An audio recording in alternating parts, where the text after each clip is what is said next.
तो guys I hope कि आप लोगों ने पार्ट 1 इसका देख लिया होगा। पार्ट 1 में मैंने बहुत ही शानदार तरीके से आप लोगों के सामने क्वेश्चंस रखे थे और जितने लोगों ने देखा उसमें बहुत उन लोगों को पसंद भी आया। अगर आपने नहीं देखा है तो जा कर के ज़रूर चेकआउट कर लीजिएगा। इस वीडियो में भी हम उसी तरह के क्वेश्चंस आपके सामने रखने वाले हैं। कुल मिलाकर के आज हम यहाँ पे 30 से ज़्यादा इंपॉर्टेंट क्वेश्चंस देंगे जो कि स्पेशल बिहार से रिलेटेड है। तो ज़्यादा समय ना लेते हुए चलिए इस वीडियो को स्टार्ट करते हैं और जितने भी क्वेश्चंस यहाँ पे आपके सामने रखे जाएंगे उनको अच्छे से याद रखें। तो सबसे पहला प्रश्न आप देख पाएंगे कि नालंदा विश्वविद्यालय की स्थापना किसने की थी। और यहाँ पे जो प्रश्न है वो इसमें से कुछ प्रश्न तो एग्जाम्स में कई बार रिपीट भी हुए हैं। तो देखिए, नालंदा विश्वविद्यालय की स्थापना कुमारगुप्त के द्वारा की गई थी। तो ये चीज़ आपको पता भी होगा, याद रखना है, कुमारगुप्त के द्वारा। महावीर स्वामी के जन्म की बात करें तो इनका जो जन्म हुआ था, देखिए ऑप्शन में क्या होता है कि कभी कभी दोनों रहता है, कुंडग्राम और वैशाली दोनों रहता है। तो वैशाली के अंदर कुंडग्राम था, कुंडग्राम में इनका जन्म हुआ था। तो ऐसा नहीं कि आप वैशाली को टिक कर देना, अगर कुंडग्राम नहीं दिया गया तब वहाँ पे वैशाली को आप टिक करके आएंगे। तो ध्यान रखना ये चीज़। तो करेक्ट आंसर क्या होगा कि इनका जो जन्म हुआ था कुंडग्राम में हुआ था, वैशाली के कुंडग्राम में 540 ईसा पूर्व में, 540 ईसा पूर्व में। और इनकी जो मृत्यु होती है 72 वर्ष की आयु में राजगृह के समीप पावापुरी में 468 ईसा पूर्व में होता है। ठीक है, तो ये चीज़ याद रखेंगे।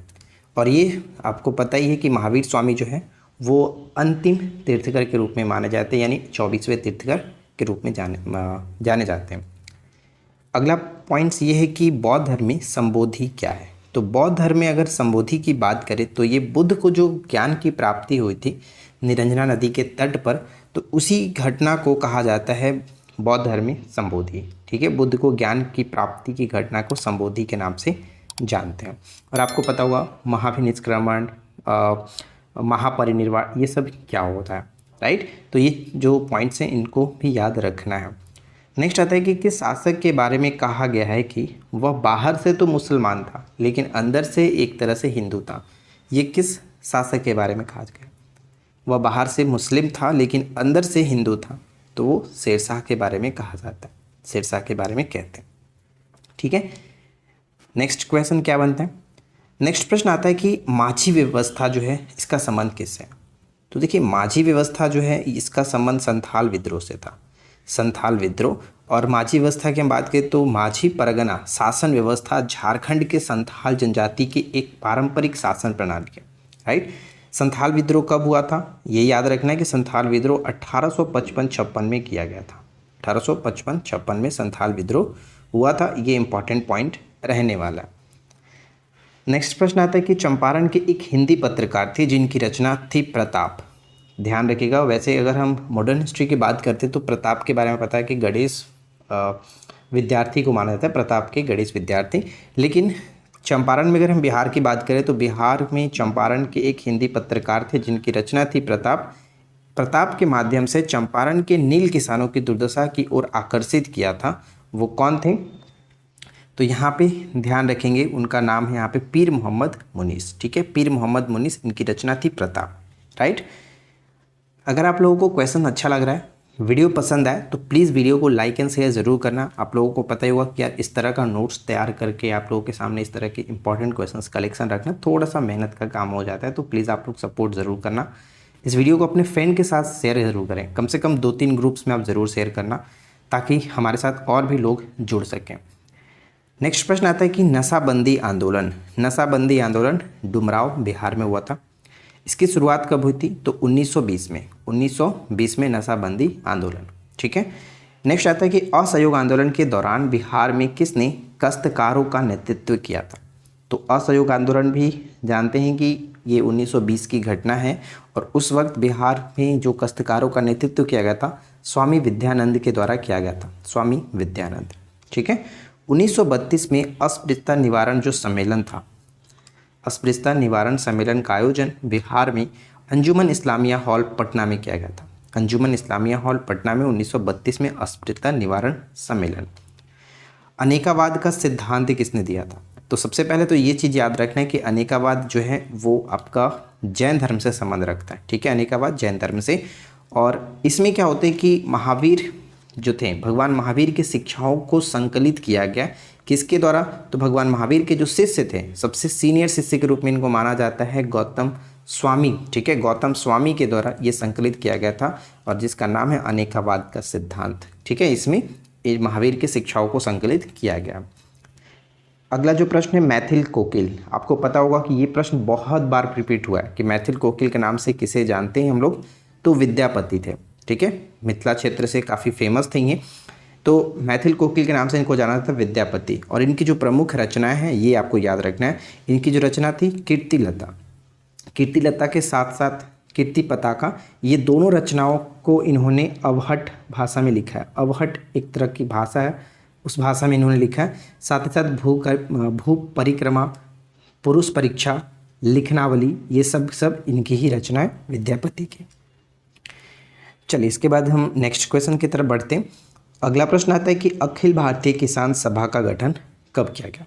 और एकदम वीवीआई प्रश्न रहने वाला है। अखिल भारतीय किसान सभा का जो गठन किया गया था वो 1936 11 अप्रैल 1936 को हुआ था, लखनऊ अधिवेशन में। लखनऊ अधिवेशन 1936।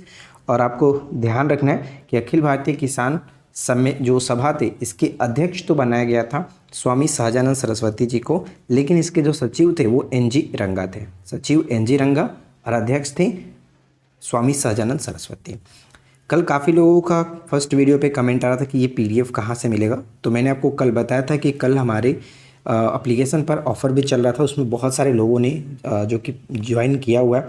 और उसी कोर्स में यानी कि जो 17th बीपीएससी का कोर्स है या फिर बिहार स्पेशल का कोर्स है, उन दोनों कोर्सेज़ में आपको ये पीडीएफ अपलोड की जाएगी। तो जो लोग कोर्स में जुड़े हुए हैं वो अपना सेक्शन चेक करते रहना, वहाँ पर बिहार स्पेशल करके एक फ़ोल्डर होगा, उस फोल्डर में मैंने बिहार स्पेशल जीके करके एक फोल्डर बनाया है, उसी फोल्डर में आपको ये चीज़ देखने को मिलेगा, ये पीडीएफ आपको मिल जाएगा। ठीक है, तो वापस से नहीं पूछना है कि कहाँ ये पीडीएफ मिलने वाला है। और जो लोग नहीं ज्वाइन किए वो हमारे एप्लीकेशन पर जा कर के ज्वाइन कर सकते हैं। एप्लीकेशन का लिंक मैंने नीचे वीडियो में डिस्क्रिप्शन में दिया हुआ है। ऑनलाइन स्टडी जोन के नाम से एप्लीकेशन आपको देखने को मिल जाएगा। ठीक है, चलिए इसके बाद हम नेक्स्ट क्वेश्चन पे बढ़ते हैं। अगला प्रश्न आता है कि बिहार में लगान परिषद का जो गठन है वो कब हुआ था? तो 1770 में किया गया था। बिहार में लगान परिषद का गठन 1770 में हुआ था। इसे रेवेन्यू काउंसिल ऑफ पटना के नाम से भी जाना जाता था। अच्छा, एक प्रश्न मुझे यहाँ पे थोड़ा सा डाउट हो रहा है, जैसे कि बिहार में लगान परिषद का जो गठन है वो 1770 में हुआ और इसके प्रथम अध्यक्ष मैंने कई जगह पर इसके बारे में सर्च किया, कहीं जॉर्ज वंशिटाट देता है तो कहीं कहीं जेम्स अलेक्जेंडर दे रहा है। अब थोड़ा सा कन्फ्यूज़न ये मुझे हो रहा है, जब तक मैं क्लियर नहीं हो पाता हूँ। अगर आप लोगों को इसके बारे में कोई ऑथेंटिक चीज़ें पता है, क्लियर कर पाओगे तो नीचे ज़रूर मेंशन कर दीजिएगा कि जेम्स अलेक्जेंडर होगा या फिर ये हमारा जॉर्ज वंशिटाट होगा।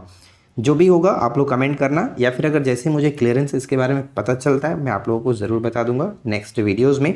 तो आप लोग थोड़ा सा सर्च अपने तरीके से करके बताना, क्योंकि मुझे इसमें थोड़ा सा डाउट लग रहा है। लेकिन दोनों जगह पर मैंने अलग अलग सोर्सेज देखा तो दोनों जगह पे मुझे अलग अलग नामें मिल रही हैं, कहीं अलेक्जेंडर मिल रहा है तो कहीं ये आपके जॉर्ज वंशिटाट देखने को मिल रहा है।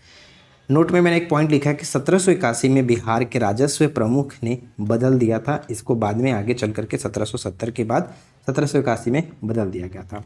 बिहार में सर्वप्रथम यूरोपीय कौन आया था? तो बिहार में सर्वप्रथम अगर यूरोपीय की बात करें तो पुर्तगाली आए हुए थे, पुर्तगाली। और बिहार में प्रथम अंग्रेज यात्री कौन था? ये नाम याद रखना है, Ralph Finch. Ralph Finch Bihar में आने वाला प्रथम अंग्रेज यात्री था, राल्फ फिंच, जो कि अकबर के समय में ये भारत में आया हुआ था। सिकंदर लोदी ने बिहार में किसे गवर्नर नियुक्त किया था? तो ध्यान रखिएगा, ये प्रश्न ऐसे बनता है कि सिकंदर लोदी ने हुसैन शाह सरकी को पराजित करने के पश्चात बिहार में गवर्नर किसे नियुक्त किया था? तो दरिया खां नुहानी। ठीक है, दरिया खां नुहानी। और अगर हम ये बात कर रहे हैं नुहानी, तो नुहानी राजवंश भी एक था बिहार में। तो बिहार में नुहानी राजवंश की स्थापना किसने की थी? तो मोहम्मद शाह नुहानी ने किया था, मोहम्मद शाह नुहानी ने किया था। पटना में अंग्रेजों द्वारा फैक्ट्री कब स्थापित की गई थी? तो पटना में अंग्रेजों द्वारा फैक्ट्री स्थापित की गई थी 1651 में। और कल की वीडियो में मैंने एक छोटा सा मिस्टेक कर दिया था, जैसे कि डच फैक्ट्री के बारे में जब हम बात कर रहे थे तो वहाँ पे मैंने 1932 लिख दिया था, 1632 था तो वो मैं 1932 लिख दिया था, तो उसके बारे में कुछ कमेंट्स आ रहे थे, तो ये थोड़ा सा मेरे से मिस्टेक हो गया था, उसके लिए मैं माफ़ी चाहूँगा। ध्यान रखिएगा कि डच फैक्ट्री की जो स्थापना पटना में की गई थी वो 1632 था। ठीक है, चलिए नेक्स्ट है कि पटना नगर पर एलिस ने कब अधिकार किया था। पटना नगर पर एलिस का अधिकार जो हुआ वो है 24 जून 1763। 24 जून 1763। अगला प्रश्न आता है कि आंदोलनकारी छात्रों जो कि अगस्त क्रांति के समय, जैसे कि हम भारत छोड़ो आंदोलन जो था वो हम उसे अगस्त क्रांति के नाम से भी जानते हैं, तो आंदोलनकारी छात्रों ने अगस्त क्रांति के समय या फिर भारत छोड़ो आंदोलन के समय स्वतंत्रता सेनानी जिनका नाम था अमृत कौर, इनके नेतृत्व में भागलपुर स्टेशन पर कुछ घटना हो गई थी। भागलपुर स्टेशन पर एक गाड़ी खड़ी थी जो कि गया जाने वाली थी। उस ट्रेन पर आंदोलनकारियों ने यानी आंदोलनकारी जो छात्र थे उन्होंने कब्जा कर लिया और उस पूरे ट्रेन के जो इंजन था, इंजन को मतलब उन्होंने पूरे हमारे झंडे से सजाया और उसके सभी बोगियों पर नारे लिख दिए।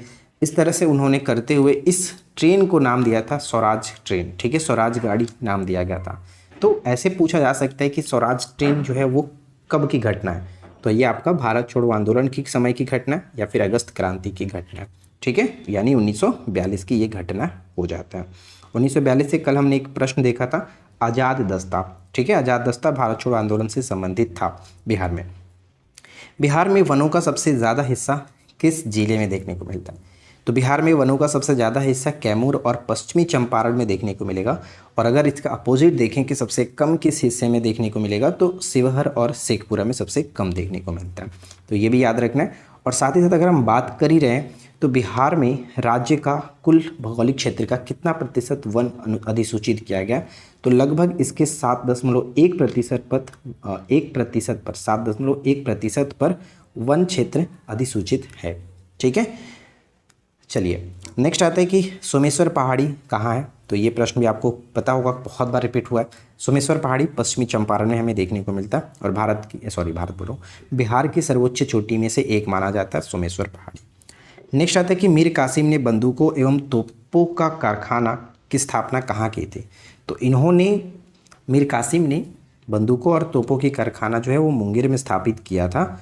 और कल की वीडियो में हमने एक बात किया था कि मीर कासिम ने अपनी राजधानी मुर्शिदाबाद से मुंगेर को स्थानांतरित किया था। इसका कारण क्या था, तो अपनी राजधानी मुर्शिदाबाद से मुंगेर ले गए थे। तो परिवर्तन का जो कारण था वो अंग्रेज़ों के हस्तक्षेप से मुक्त रहने चाहते थे। इसका उद्देश्य यही था कि अंग्रेज़ों के हस्तक्षेप से मुक्त रहने के उद्देश्य से ये अपनी राजधानी मुर्शिदाबाद से मुंगेर ले गए थे।